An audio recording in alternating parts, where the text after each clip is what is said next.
Well, I've been crunching all season. I'm going to miss the football show in the summer, and this might be the most interesting stat I've seen throughout the season. 14 different combinations Manchester United have had in terms of their centre-backs. Only 6 needed last year, which saw a clean sheet. A league best 18 clean sheets.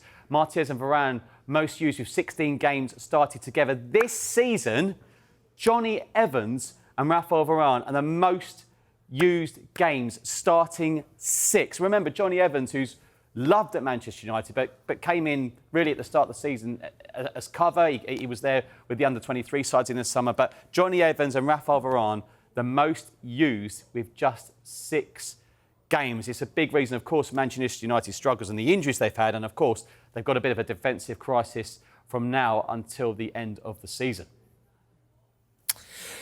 Yeah, I hear like this, other teams around the country shouting, yes, but we've had injury problems as well. And it has been a very recurring theme, hasn't it, during the season? But is there a case with Manchester United and the injuries then? Yeah, potentially. As we said, Newcastle, Brighton and Chelsea have all had them, and they're ahead of Manchester United in the Premier League table. So I can see it as some excuse, but I can't see it as too much of one. Manchester United's midfield has almost been non-existent this season. The fact that Kobbie Mainoo has starred out in it is testament to him. And, up front, it's perhaps not quite clicking as much. You've got the likes of Marcus Rashford. We don't know what really is going to happen to him.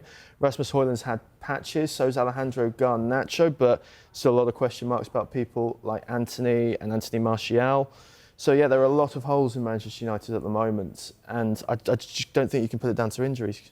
But the overwhelming sense, a growing sense, is that Manchester United at the moment is kind of like a monster that is chewing players up and spitting them out, and the same with managers. I mean, if you get rid of Erik ten Hag, what manager would look at Manchester United at the moment, if they were basing it purely on the setup of the club and the pressure that you're at, would want to go in there, because it seems the impossible job?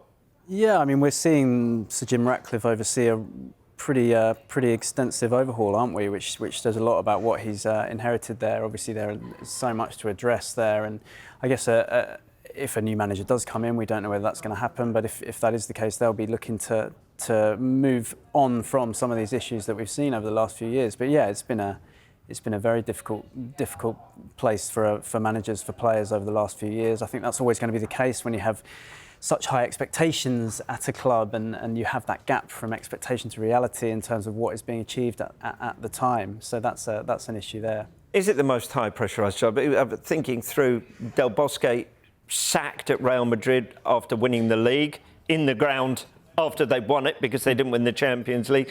The same club sacking Jupp Heynckes on the coach, having won the Champions League because they hadn't delivered La Liga. So there are other clubs with big pressure, but is this the most highly pressured? Can you think of any others? I'm not sure on United, because you've had the likes of Solskjaer, Mourinho given a bit of time as well. There are places where you don't get time. Bayern Munich, for example, in the last 2 seasons have sacked their manager despite them being in the latter stages of the Champions League, and that campaign still has to unfold.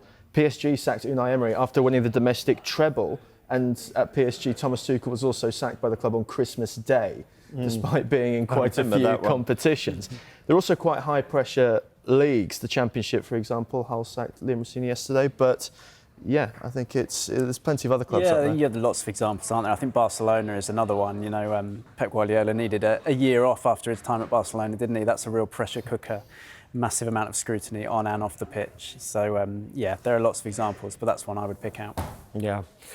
This is highly pressurised as well, isn't it? We get to chill out and talk about football for 2 hours.